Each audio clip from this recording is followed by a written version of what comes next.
ఆడపిల్లే ఆశపడ్డాను బంగారు తల్లి పెళ్లి కూతురాయనే మనసంతా నిందనే సొంతం బంధం నువ్వే బంగారం నువ్వే. CMI Jewelry for your golden moments. నమస్తే, P9 న్యూస్కు స్వాగతం. సమగ్ర శిక్షలో పనిచేస్తున్న ఉద్యోగులను ప్రభుత్వం రెగ్యులరైజ్ చేయాలని జేఏసీ నాయకులు డిమాండ్ చేశారు. రాష్ట్ర కమిటీ పిలుపు మేరకు 14వ రోజు కలెక్టరేట్ ఎదుట నిరసన దీక్షలు చేపట్టారు. ఈ సందర్భంగా నాయకులు మాట్లాడుతూ ముఖ్యమంత్రి ఇచ్చిన హామీని నిలబెట్టుకోవాలని డిమాండ్ చేశారు. రెగ్యులర్ చేయాలి అంటూ నినాదాలు చేశారు. మీరు అనుకోవాలి కానీ ఏం చెప్తున్నారు అంటే ఖచ్చితంగా తీర్పిచ్చింది. వాళ్ళు కష్టపడి పనిచేస్తున్నారు కాబట్టి వాళ్ళకి ఈ డిపార్ట్మెంట్ మీరు ముఖ్యమంత్రి ఆ స్కూల్లో 200 అన్న చంద్రబాబు నాయుడు గారు అంగన్వాడీల యొక్క ధర్నా దగ్గరికి వెళ్ళారు. ఎక్కడికి పరిష్కారం చేస్తామని చెప్పారు. అదే విధంగా వారు కానీ వాళ్ళ ప్రతినిధులు కానీ ఎవరైనా సరే రాష్ట్ర వ్యాప్తంగా జరుగుతున్నటువంటి మన ఉద్యమాల దగ్గర కూడా వచ్చి భవిష్యత్తులో మా డిమాండ్స్ లో సుప్రీంకోర్టు కూడా సమర్థించింది. కాబట్టి సారి మీ ఉద్యమం జయప్రదం కావాలని మనసారా ఆకాంక్షిస్తూ అమలు చేస్తూ రెగ్యులర్ చేసింది ఉపాధ్యాయుల మొత్తాన్ని కూడా. అంటే వాళ్ళకు వర్తించినటువంటి నియమం మనకెందుకు వర్తించదు? మీ అందరికీ నేను మళ్ళా తెలియజేసేది ఏంటంటే విద్యారంగం యొక్క బరువు బాధ్యతలు ఎస్సీ ఎస్టీ బీసీ వెనకబడిన విద్యార్థుల యొక్క బరువు బాధ్యతలన్నీ కూడా ఈ సంస్థ మోస్తా ఉంది. ప్రకాశం జిల్లాలో చూడండి, ప్రకాశం జిల్లాలో 1980 నుంచి ఇప్పటి వరకు ఎస్సీలకి బీసీలకి ఎస్టీలకి హాస్టల్ నడుస్తున్నాయి. ఏంటి ఆ హాస్టల్లో ఎవరు చదువుతున్నారు? ఎవరున్నారయ్యా అంటే ఎస్సీ బీసీ ఎస్టీ వెనకబడిన తరగతి పిల్లలు చదువుతున్నారు.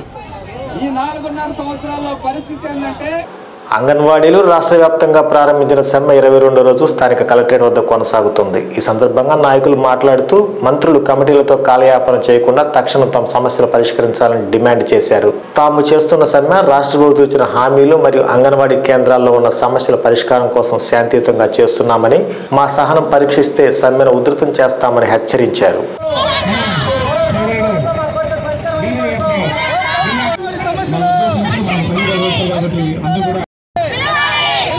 ప్రజాతంత్ర యోజన సంస్థ DYFI తరఫున ప్రత్యేక అభినందనలు.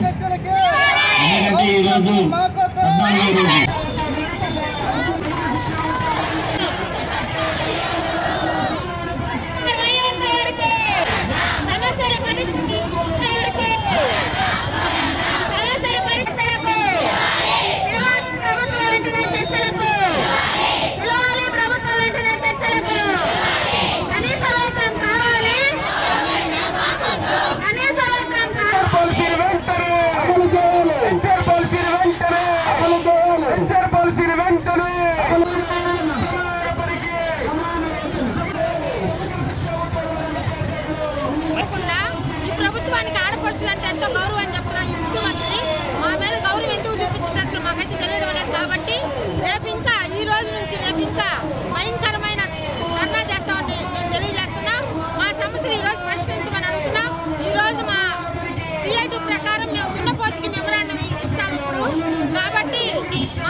స్థానిక డీసీసీ కార్యాలయంలో 2024 నూతన సంవత్సర వేడుకలు ఘనంగా నిర్వహించారు. జిల్లా అధ్యక్షులు ఈదా సుధాకర్ రెడ్డి ఆధ్వర్యంలో కేక్ కట్ చేసి పార్టీ శ్రేణులకు ప్రజలకు నూతన సంవత్సర శుభాకాంక్షలు తెలిపారు. ఈ కార్యక్రమంలో కాంగ్రెస్ పార్టీ నాయకులు, కార్యకర్తలు తదితరులు పాల్గొన్నారు.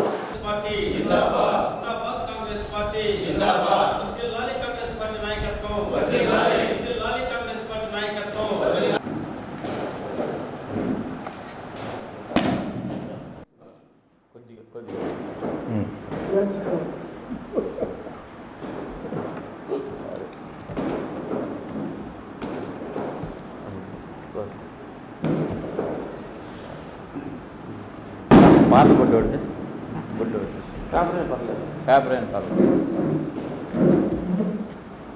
వర్ధిల్లాలి గిడుగు రుద్రరాజు గారి నాయకత్వం, వర్ధిల్లాలి గిడుగు రుద్రరాజు గారి నాయకత్వం.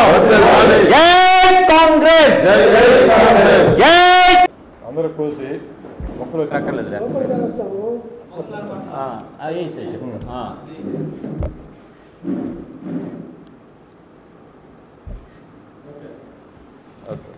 వచ్చినటువంటి వైఎస్ఆర్ కాంగ్రెస్ పార్టీ ప్రభుత్వం కానీ ఈ 10 సంవత్సరాల్లో దళితులని, గిరిజనులని, మైనారిటీలని ఏ విధంగా అణిచివేశారు, వాళ్ళ అభివృద్ధిని ఏ విధంగా కుంటుపరిచారు. కనుక మేధావులారా ఒకసారి ఆలోచించండి. కాంగ్రెస్ పార్టీకి, కాంగ్రెస్ పార్టీ ఐడియాలజీకి మీరంతా మద్దతు పలకాల్సినటువంటి సమయం ఆసన్నమైంది. కనుక మీరందరూ కూడా రాబోయే 2024 ఎన్నికల్లో కాంగ్రెస్ పార్టీ ఐడియాలజీని అలాగే ఇండియా కూటమిని బలపరిచి కేంద్రంలో కాంగ్రెస్ పార్టీని, రాహుల్ గాంధీని ప్రధాని చేసుకుందాం. అప్పుడే దళితులకి, మైనారిటీలకి, గిరిజనులకి అందరికీ కూడా స్వేచ్ఛ, సమానత్వం, అభివృద్ధి, ఉద్యోగ అవకాశాలు వస్తాయని చెప్పేసి కాంగ్రెస్ పార్టీ భావిస్తూ మరి సమగ్రత, దేశం యొక్క సమగ్రత ఒక్క హైందత్వం మీదనే వస్తుంది అనేటటువంటి నినాదంతో బీజేపీ విభజించి కులాలకి, మతాలకి, మనుషులకి ఒక్కొక్కరికి ఒక్కొక్క రకమైనటువంటి విభేదాలు సృష్టించడానికి కోసంగా ప్రయత్నం చేస్తూ ఉంది. దాన్ని తిప్పికొట్టడానికి మరి ప్రకాశం జిల్లా కాంగ్రెస్ కమిటీ మొట్టమొదటిగా మరి దీనిని ప్రవేశపెట్టింది. ఇక్కడి నుంచి మన జిల్లా నుంచే ప్రారంభం కావడం చాలా సంతోషకరం. ఎందుకంటే మరి ప్రకాశం జిల్లా అంటే ఉద్యమాలకి పురిటిగడ్డ.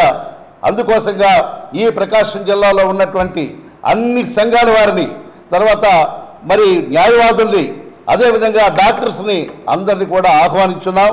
రండి, ఆలోచిద్దాం.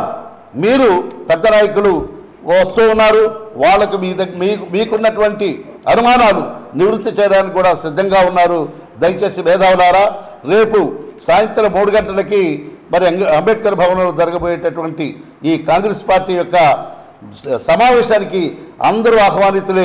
మీరు రమ్మని చెప్పిన మాజీ ఎమ్మెల్సీలు, మాజీ కేంద్ర మంత్రులు, సిడబ్ల్యూసి సభ్యులు అందరూ వచ్చి దళితులపై, గిరిజనులపై, మైనార్టీల మీద, దళిత క్రైస్తవుల మీద జరుగుతున్న అన్యాయాలకి, బీజేపీ ప్రభుత్వం చేస్తున్న అరాచకాలు మొత్తం కూడా వాళ్ళందరికీ తెలియజేసే క్రమమే ఈ యొక్క సమావేశం. ఇది 2 విడతలుగా జరుగుతుంది. మొదటి విడతగా ప్రకాశం జిల్లా నుంచి శ్రీకాకుళం దాకా 11వ తారీఖు దాకా జరుగుతుంది. నెక్స్ట్ 14వ తారీఖు నుంచి అనంతపురం నుంచి మళ్ళీ నెల్లూరు దాకా 2వ విడత ప్రోగ్రాం జరుగుతుంది. ఈ ప్రోగ్రాం యొక్క ముఖ్య ఉద్దేశము నిమ్న జాతులు, దళితులు, గిరిజనుల మీద వాళ్లకున్న హక్కుల్ని బీజేపీ ప్రభుత్వం కాలరాస్తున్న క్రమంలో కాంగ్రెస్ పార్టీ మీకు భరోసా, కాంగ్రెస్ మీద నమ్మకంతో మీరు రండి, పని చేయండి, కాంగ్రెస్ పార్టీ మీకు అండగా ఉండిద్దనే నినాదంతో జనాల్లో తీసుకెళ్లే క్రమంగా ఈ మీటింగ్ను ఏర్పాటు చేయడం జరిగింది. ఈ మీటింగ్కి అందరూ ఆహ్వానితులే. దయచేసి రేపు జరిగే మీటింగ్లో మీ యొక్క హక్కులు ప్రజా సంఘాల నాయకులందరికీ విన్నవించుకుంటున్నాం. జరుగుతున్న అన్యాయాలు మీరేదో పేపర్కి చెప్పడం కాకుండా మున్సిపల్ కార్మికుల సమస్యలను వెంటనే పరిష్కరించాలని కార్మిక సంఘ నాయకులు డిమాండ్ చేశారు. స్థానిక ఓఎంసీ కార్యాలయం వద్ద చేపట్టిన సమ్మె 8వ రోజుకు చేరుకుంది. గతంలో ఇచ్చిన హామీలు అమలు దిశగా ప్రభుత్వం చర్యలు చేపట్టాలని వారు డిమాండ్ చేశారు. ప్రభుత్వం మొండి వైఖరిని విడనాడాలని హెచ్చరించారు.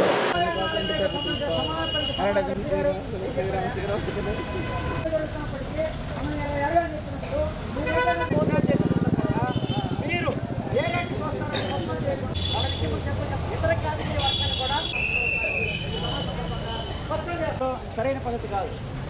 ఓడాడుతున్నాడు, ఘోషాడుతున్నాడు, బాధపడుతున్నాడు, వాణి తెలిసి పెట్టారు. కానీ ఎవరో చేస్తున్నాడు. ఇన్ని మంచి రోజులుంటే ఇన్ని మంచి రాసి ఉండి మాకు నిత్యావసర వస్తువుల ధరలు 10 సంవత్సరాల పాటుగా పెంచము అని మీరు రాసి ఉండి మాకు జీతాలు పెంచుతున్నారు. తెలుగుదేశం పార్టీని నమ్మి పార్టీలో పనిచేసి పార్టీ కోసం నేను ఎంతో నష్టపోయాను తప్ప పార్టీకి ఎక్కడా కూడా నష్టం చేయలేదని, తమకు అన్యాయం జరిగినా కూడా తనను నమ్ముకున్న నాయకులు, కార్యకర్తల కోసం నేను ఎప్పుడు అండగా ఉంటానని బోదాల అజితారావు కీలక వ్యాఖ్యలు చేశారు. ఎర్రగొండపాలెం మంజునాథ్ ఫంక్షన్ హాల్లో వారి దంపతులు పోదాల కోటేశ్వరరావు అజితారావు ఆధ్వర్యంలో ఏర్పాటు చేసిన నూతన సంవత్సర వేడుకల్లో ఆమె పాల్గొన్నారు. కుల మతాలకు పార్టీలకు అతీతంగా ఆమెకు నూతన సంవత్సర శుభాకాంక్షలు తెలిపేందుకు ఎర్రగొండపాలెం నియోజకవర్గంలో నాయకులు కార్యకర్తలు భారీగా తరలి వచ్చారు. ఈ సందర్భంగా అజితారావు మాట్లాడుతూ ఇప్పటి వరకు నియోజకవర్గంలో టీడీపీ వైసీపీ పార్టీల్లో పనిచేసిన ఎమ్మెల్యేలను చూశారని, నియోజకవర్గంలో ఎక్కడ సమస్యలు అక్కడే ఉన్నాయని, ఈ ప్రాంత ప్రజల కష్టాలు నాకు బాగా తెలుసని, ఒక్కసారి నాకు కూడా అవకాశం కల్పించాలని ఆమె కోరారు. త్వరలోనే ఒక ప్రధాన పార్టీ నుండి పోటీకి ప్రయత్నాలు జరుగుతున్నాయని, రానున్న ఎన్నికల్లో నియోజకవర్గ ప్రజలందరూ తమను ఆశీర్వదించాలని కోరారు. ఇక్కడికి విచ్చేసిన ఎర్రగొండ ఆస్తిలు నాయకులు, మమ్మల్ని అభిమానించే సోదరులు, అక్క చెల్లెలుగా ఇక్కడ నా కోసం సపోర్ట్గా ఉన్న ప్రతి ఒక్కరిని, అలాగే మరి ముఖ్యంగా పత్రికా ప్రముఖులకు, సోదరులకు మీ అందరికీ 2024వ సంవత్సర నూతన సంవత్సర శుభాకాంక్షలు. మీ ఆదరణ, మీ ప్రేమాభిమానం చూస్తే ఇంట్లో ఉన్నట్టే అనిపించడానికి ఏమాత్రం సందేహం లేదు. మరి ఈ విధంగా ఆదరించినందుకు నేను మీకు ఏమి ఇవ్వగలను అనేది మనమందరం ఇవాళ కూర్చొని చర్చించుకోవాల్సిన అవసరం వచ్చింది. ఎందుకంటే నేను గత 2013వ సంవత్సరం నుంచి ఈ నియోజకవర్గంలో రాజకీయ చైతన్యంతోనే నేను తిరుగుతున్న సందర్భం ఉంది. గ్రామ గ్రామాలకి, మూల ఊళ్ళకి, ఈ నియోజకవర్గం మొత్తం నేను సంచరించినప్పుడు ఆ ఊర్లో గ్రామాల్లో ఉన్న సమస్యలు, ప్రజల ఆవేదన ఏంటి, ప్రజలు ఏం కోరుకుంటున్నారు, వారికి ఎలాంటి సమస్యలు ఉన్నాయి, ఇవన్నీ చూసి రాజకీయంగా ఎక్కువ మందికి మనం సహాయం చేయొచ్చన్న ఒకటే ఒక ఆలోచనతోని రాజకీయాన్ని అడుగుపెట్టడం జరిగింది. ఈ ఎర్రగొండపాలెం నియోజకవర్గంతో కానీ, ఈ ప్రాంతంతో కానీ నా వివాహం 1995వ సంవత్సరం అయిన తర్వాత ఇక్కడ అడుగు పెట్టినప్పటి నుంచి నాకు ఈ ప్రాంతంతో అనుబంధం ఉంది. మేము ఎప్పుడు సెలవులకు వచ్చినా కానీ ఈ ప్రాంతంలో ఏ రాత్రి కానీ, ఏ పగలు కానీ, అన్న మాకు ఈ సహాయం కావాలి, అక్క ఇలాంటి అవసరం మాకుంది, ఈ కష్టం మాకు వచ్చింది అని ప్రతిరోజు రేయి పగలు ఏదో ఒక సమస్యతోని మా ఇంట్లోకి వచ్చేవాళ్ళు. అలాగే నా భర్త శ్రీ పోదాల కోటేశ్వరరావు గారు ఎంతో అభిమానంతో, ఎంతో ఆతృతతో ఆయన శాయశక్తులు కుమ్మరించి కష్టాన్ని, నష్టాన్ని ఏ మాత్రం వెనకలకు వేయకుండా ఊర్లో ఎవరు ఏ సమస్య వచ్చి అన్న నాకు ఈ సాయం కావాలి, అన్న నాకు ఈ గైడెన్స్ కావాలన్నా కానీ ఆదుకొని వారి తరఫున నిలబడిన సందర్భాలు అనేకం. అలాంటి సందర్భాలలో ఏంటి, ప్రతి ఒక్కరు ప్రతిరోజు ఏదో ఒక సమస్య తీసుకొస్తూ ఉంటారు. ఒకరు పోలీసు ప్రాబ్లం అని, ఒకరు ల్యాండ్ ప్రాబ్లం అని, కలెక్టర్ ఆఫీస్కి వెళ్ళాలి, హాస్పిటల్కి వెళ్ళాలి, స్కూల్లో ప్రాబ్లమ్స్ అని చెప్పేసి ప్రతిరోజు ఏదో ఒక సమస్య మా దృష్టికి వచ్చేది. మేము మా శాయశక్తుల వ్యక్తిగతంగా ఎన్ని చేయగలిగామో అన్ని చేశాము. అలాంటి క్రమంలో ఆ సంవత్సరం 95వ సంవత్సరం నుంచి ఈ ప్రాంతంలో ఉన్న సమస్యలు మా దృష్టికి వచ్చినాయి. అవి అలాగే మేము ప్రతి ఒక్క సంవత్సరం చూస్తా అంటే అవి 10కి 2 3 అలా ఎక్కువ అవుతానే ఉన్నాయి కానీ తక్కువగా పట్టిన సందర్భం లేదు. అలాంటి క్రమంలో 2009లో డీలిమిటేషన్ ద్వారా ఈ రిజర్వ్డ్ కేటగిరీ అవడం ఒక గొప్ప అవకాశంగా ఈ ప్రాంత ప్రజలకి ఒక మంచి అవకాశం వచ్చిందని మేము భావించాం. అలాగే మేము ఆలోచించింది ఏంటంటే ఈ ప్రాంతంలో సమస్యలు అయితే చాలా ఉన్నాయి, స్థానికంగా ఉన్న ఒక నాయకుడు అయితే బాగుంటుంది అని అనుకోని మరి ఆ సందర్భంలో ఆ ప్రాంతంలో నాయకులుగా ఎమర్జ్ అవుతున్న మన మీ అందరికీ తెలిసిన నాయకులే కాంగ్రెస్ తరఫున ఆయనకి మేమైతేనండి సోదరులు మన కమ్యూనిటీ నుంచి మన కులాన్ని రిప్రజెంట్ చేసే ఒక నాయకుడు ఉంటే మేమైతేనండి అతనైతేనండి ఈ ప్రాంతంలో సమస్యలు తీరాలి, ఈ ప్రాంతంలో ప్రజలకి అండగా ఎవరో ఒకరు ఉన్నారనే సందర్భంలో మేము ఆయనకి సపోర్ట్ చేశాము. మేము రాజకీయంగా ప్రత్యర్థులు అవ్వకుండా ఆ ద్వారా మన ప్రజలకి మేలు జరగాలి, ఈ ప్రాంతం అభివృద్ధి పడాలి అని చెప్పేసి మేము ఆశించాం. ఆ ఒక టర్మ్ అయిపోయింది. తర్వాత 2014లో సమస్యలు 100,000 కొద్ది డబుల్ అయ్యాయి. కానీ ఒక నాయకుడు మన కమ్యూనిటీ కమ్యూనిటీ నుంచి ఒక ఎస్సీ నియోజకవర్గం నుంచి ఎన్నికైన నాయకుల ద్వారా కూడా ఈ సమస్యలు తీరిన ఛాయలు కనిపించలేదు. అప్పుడు మేము అనుకున్నాము, అయినా మా ఎద్దకు వచ్చి చాలా మంది వాళ్ళ సమస్యలు అన్నా తీర్చండి, అన్న కలెక్టర్ ఆఫీస్కి వెళ్ళాము, అన్న ఇలాంటి పిల్లలకి ఉద్యోగ అవకాశాలు లేవు, పిల్లలకి ఉపాధి అవకాశాలు లేవు, మా ఆడవాళ్ళకి ఇలాంటి ఇబ్బందులు జరుగుతూ ఉన్నాయి, తప్పుడు కేసులు పెట్టి మమ్మల్ని ఇబ్బందులు గురి చేస్తూ ఉన్నారు, ఈ ల్యాండ్ గ్రాప్ చేసేసుకొని భూ కబ్జా చేసుకొని మమ్మల్ని ఇబ్బంది చేస్తూ ఉన్నారు, మమ్మల్ని పోలీస్ స్టేషన్లో అకారణంగా మమ్మల్ని ఖైదు చేసి ఏమాత్రం ఒక ఇన్ఫర్మేషన్ ఫ్యామిలీకి ఇవ్వడం కానీ, ఒక ఇన్ఫర్మేషన్ ఇంకొక సంబంధికులకి ఇవ్వడం కానీ అట్లాంటి ఏమీ లేని సందర్భాలు, అట్లాంటి కోకోలేని సమస్యలు మా ఎదురుకు వచ్చాయి. కేవలం ఒకటే ఒక అవకాశం మిగిలి ఉన్నది. ఒక లోకల్ నాయకులకి అధికారం ఇచ్చారు, ప్రగతి చూశారు. ఆ రెండవసారి అధికారం ఎస్సీ నియోజకవర్గంలో ఆ స్థానిక నాయకులు పరస్థానానికి వెళ్ళిపోయారు. ఆ మూడవ టర్మ్లో పక్క నుంచి వచ్చిన స్థానిక నాయకులు పాలి వాళ్ళకి అవకాశం ఇచ్చారు, వాళ్ళని పట్టం పెట్టి గెలిపించారు, ఆయన పార్టీయే మారిపోయారు. నాలుగవ ఒకటే ఒక టర్మ్ లోకల్లో స్థానికంగా ఉండే నాయకులు అభివృద్ధి రుచి చూపించి కష్టపడి సాధించగల సత్తా ఉంది అనే నమ్మకాన్ని నిలబెట్టిన నాయకులుగా నాకు అండగా ఉంటానా లేదా? ఉంటానంటేనే నేను నిలబడతాను, లేకపోతే నాకు అవసరం లేదు. కానీ ఈ ప్రాంతంలో మీరు గుర్తుంచుకోవాల్సింది, ఈ అవకాశం పోతే మళ్ళీ మీకు రాదు. స్థానిక నాయకులు వచ్చి ఇక్కడ పోటీ చేసే పరిస్థితి లేదు.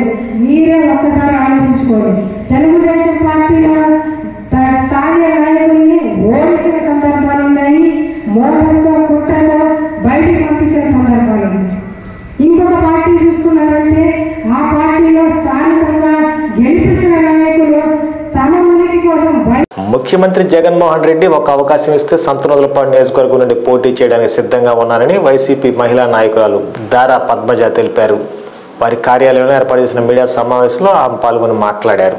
మన జిల్లాలో ఒక మహిళా శాసనసభ్యురాలు కావాలి, దానికోసం జగన్మోహన్ రెడ్డి గారు మన గౌరవ ముఖ్యమంత్రి గారు ఒక ఉమెన్కి ఆపర్చునిటీ ఇస్తారు అన్న ఉద్దేశంతో before last election 19 election before వచ్చి పార్టీలో జాయిన్ అవ్వడం జరిగింది.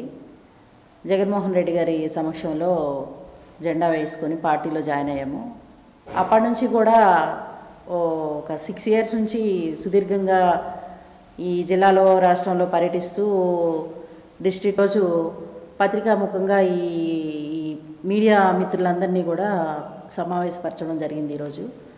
సో దీంట్లో మేము మెయిన్ ఇంపార్టెంట్ పాయింట్స్ ఏంటంటే, ఈ రాష్ట్రంలో women population half of the women population ఉంది.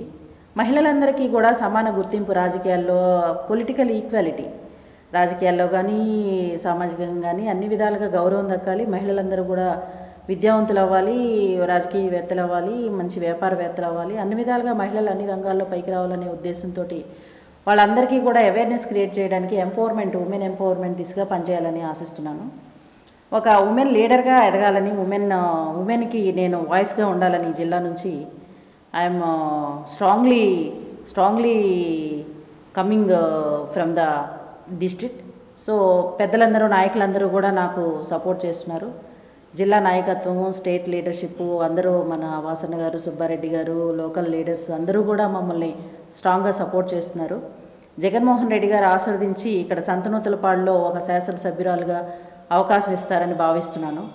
లోకల్గా మాది నాగులపాడు మండలము, సంతనూతలపాడు నియోజకవర్గము, మట్టిగుంట గ్రామము. మేము మాదిగా 2 కమ్యూనిటీస్కి సంబంధించినటువంటి ముందుకు తీసుకెళ్తున్నారు. అదేవిధంగా మన ముఖ్యమంత్రి గారు జగన్మోహన్ రెడ్డి గారు కూడా ఆస్వాదిస్తారని, ఆయన కూడా నాకు బ్లెస్సింగ్ ఇచ్చి ఇక్కడ ఒక సంతనూతలపాడు కానీ ఎర్రగొండపాలెం కానీ ఏదో ఒక చోట ఒక శాసనసభ్యురాలుగా అవకాశం ఇచ్చి కన్ఫర్మ్ చేస్తారని ఆశతో ఎదురు చూస్తున్నాను.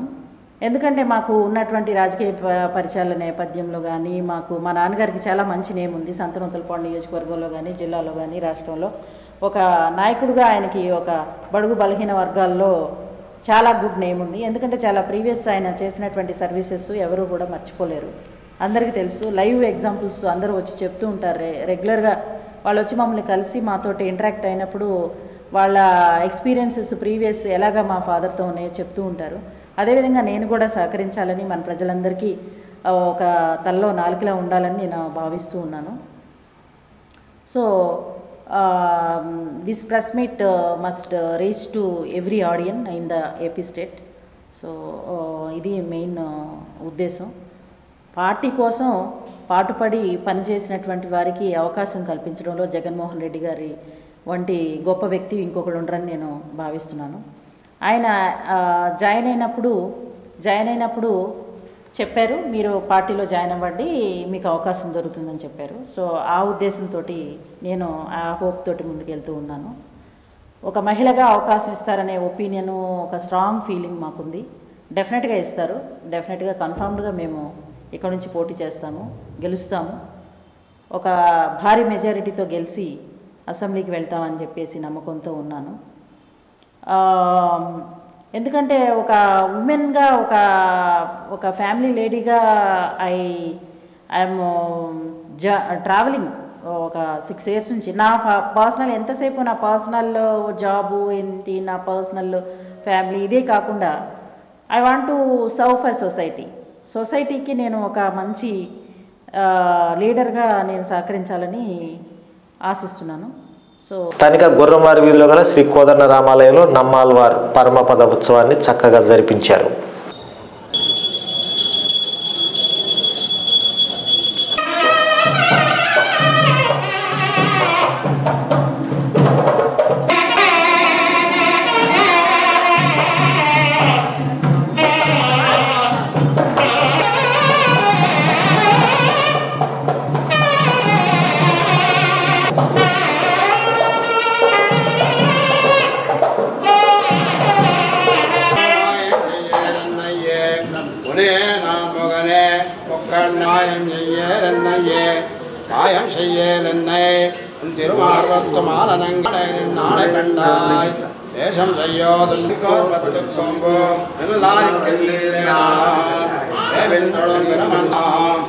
கமல முதல் கிழங்கே ஒம்பரந்ததுவே ஒம்பதோ அதனை தேவரம் போக்கலுத்தார் பெண்ணையானாரை கொண்டத்தை அந்தோ தேரம் புண்டார் ஏறது போல சொன்னாரே ஆரப்புருகா எனக்காராமுதனாயே எனக்கார அமுதா ஒழுவோல காதிக்கெல்லாம் முதல் தனி உண்ட பண்ணை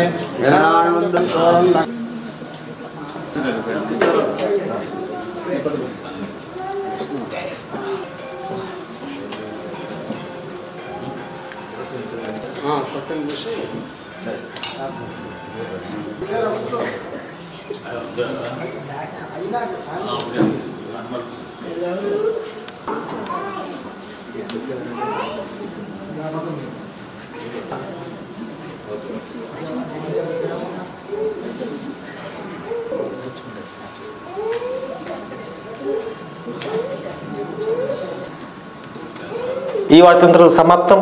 నమస్కారం. గుండె సంరక్షణ కోసం మరింత జాగ్రత్త తీసుకోవడం అవసరం. ప్రకాశం, నెల్లూరు, కర్నూలు జిల్లాల్లో తొలిసారిగా ఆస్టర్ రమేష్ హాస్పిటల్స్ ఒంగోలులో అత్యాధునిక 160 స్లైడ్స్ UCT 780 స్కానర్ అందుబాటులోకి తెచ్చాయి. Computerized tomography, coronary angiography, CTCA దీనివల్ల సాధ్యమవుతుంది. CTCA పరీక్ష వల్ల గుండెకు రక్త సరఫరా చేసే కరోనరీ ఆర్టరీస్ కి జబ్బు చేసిందేమో తెలుసుకోవచ్చు. గుండెపోటు వస్తుందన్న దానికి అదే తొలి హెచ్చరిక. ఇతర పరీక్షలతో పోలిస్తే ఈ ఆధునిక పరీక్ష వల్ల ఎన్నో ఉపయోగాలున్నాయి. అసలు సమస్యని కరెక్ట్గా తెలుసుకుని తగిన వైద్యం చేసే వీలుంటుంది. గుండెకు సంబంధించిన ఏ సమస్య ఉన్నా ఆస్టర్ రమేష్ హాస్పిటల్స్ మీకు కొండంత అండ. మీరు పూర్తిగా విశ్వసించదగ్గ అత్యాధునిక ఆసుపత్రి ఇది.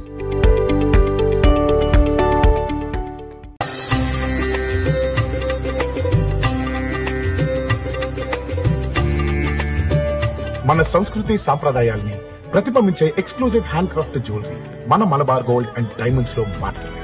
నా కుటుంబం, నా సంబరం,